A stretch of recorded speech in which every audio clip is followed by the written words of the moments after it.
ہمارے سامنے روزانہ کچھ مسائل آ رہے ہیں۔ آج 2-3 مسائل آپ لوگوں کو سمجھانے ہیں۔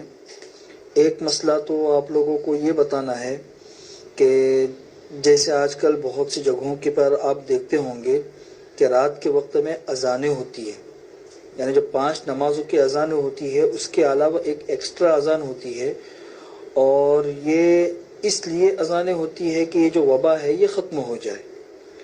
تو مسئلہ یہ ہے کہ کیا ایسی وباؤں کے وقت میں اذانیں دینا ثابت ہے یا نہیں، اور اذانیں دینے کا شرعی حکم کیا ہے۔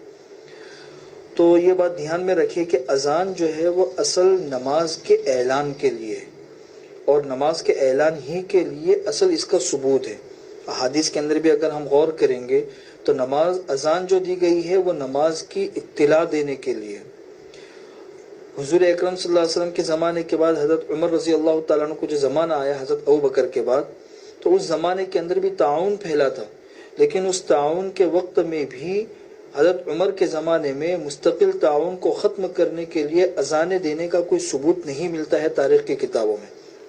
تو اذان کا اصل مقصد نماز کی اطلاع دینا ہے، اور اسی طریقے سے خود صحابہ کرام کے زمانے میں بھی اس قسم کی وبائیں آئی، لیکن ان وباؤں کو ختم کرنے کے لیے اذان مستقل دینے کا کوئی ثبوت بھی نہیں ملتا ہے۔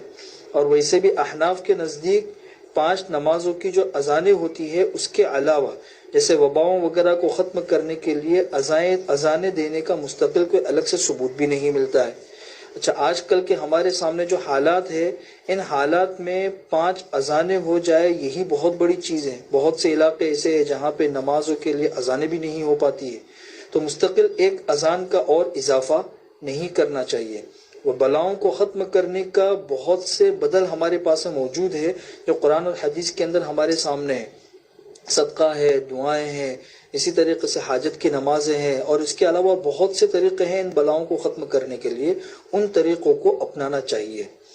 دوسرا مسئلہ یہ سمجھانا ہے کہ آج کل جیسے لوگوں کے حالات بہت خراب ہیں، غربت عام ہو رہی ہے اور بھوک عام ہو رہی ہے۔ اس وقت میں ہمیں ضرورت ہے لوگوں کے تعاون کرنے کی، اور بہت سی جگہوں کے اوپر لوگ غریبوں کا تعاون بھی کر رہے ہیں۔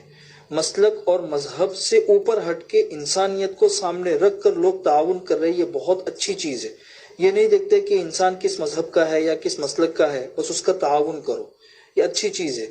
اس میں لوگ مسائل پوچھتے ہیں کہ بھئی یہ ریلیف کے اندر جو پیسے لگاتے ہیں، اسی طریقے سے لوگوں کو جو کھانا تقسیم کیا جاتا ہے، تو اس میں کس کس قسم کی رقمیں لگانی چاہیے۔ تو دیکھیں، غربت ہے، لوگ غریب ہے، تو غریبی کے وقت میں جیسے صدقے کی رقم ہے وہ دے سکتے ہیں، للہ رقم ہے وہ بھی دے سکتے ہیں، ہدیے کی رقم ہے وہ بھی دے سکتے ہیں۔ بینکوں کے اندر جو سود آتا ہے اس سود کے بھی 2-3 مصارف ہیں، ان میں سے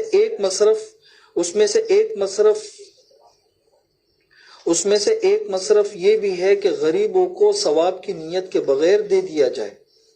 جو غریب لوگ ہیں ثواب کی نیت کے بغیر ان کو دے دیا جائے، تو یہ رقم بھی یہاں پہ استعمال کر سکتے ہیں۔ البتہ جو زکوٰۃ کی رقم ہے، زکوٰۃ کی رقم کے خاص مصارف ہے جسے قرآن کریم نے بیان کیا ہے۔ ان مصارف سے ہٹ کر غیر مصرف میں اگر زکوٰۃ کی رقم چلی جائے گی تو زکوٰۃ دینے والوں کی زکوٰۃ ادا نہیں ہوگی۔ اور اس وقت میں جن لوگوں کو راشن تقسیم کیا جاتا ہے یا کھانا دیا جاتا ہے، اب ہمیں نہیں پتا کہ بہت سے لوگ مصرف ہوں گے، بہت سے لوگ مصرف نہیں ہوں گے، تو غیر مصرف میں چلے جانے سے زکوٰۃ ادا نہیں ہوگی۔ تو اس کے لیے بعض لوگ تو یہ تدبیر اختیار کرتے ہیں کہ جیسے ان کے وہاں پہ 50% لوگ مصرف والے ہیں، 50% لوگ غیر مصرف والے ہیں، تو وہ اس طرح کرتے ہیں کہ 50% زکوٰۃ کی رقم جمع کر دی، اور 50% زکوٰۃ کے علاوہ للہ صدقہ وغیرہ کی رقم جمع کر دی، اور ساری رقم جمع کر کے پھر اس کے بعد راشن تقسیم کر دیا، کھانا کھلا دیا۔ تو اس طریقے سے زکوٰۃ ادا نہیں ہوگی۔ اس کے لیے شکل تو یہ کرنی پڑے گی کہ زکوٰۃ والی رقم بالکل علیحدہ ہونی چاہیے، غیر زکوٰۃ والی رقم علیحدہ ہونی چاہیے، اور زکوٰۃ کا جو مصرف ہے اس میں وہ رقم جانی چاہیے، تو اس طریقے سے زکوٰۃ ادا ہوگی۔ اس طرح خلط ملط کرنے سے زکوٰۃ کی رقم ادا نہیں ہوگی۔ بہتر طریقہ یہ ہے کہ زکوٰۃ کی رقم کی تملیغ کرا لی جائے، اور تملیغ کرانے کے بعد پھر راشن تقسیم کر دیا جائے، کھانا کھلا دیا جائے، تو اس سے زکوٰۃ کی رقم ادا ہو جائے گی۔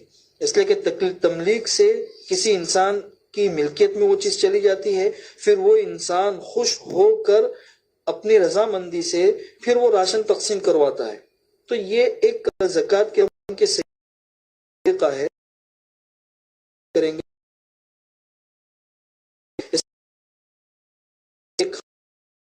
جاتا ہے تو کھلانے سے زکوٰۃ ادا نہیں ہوگی.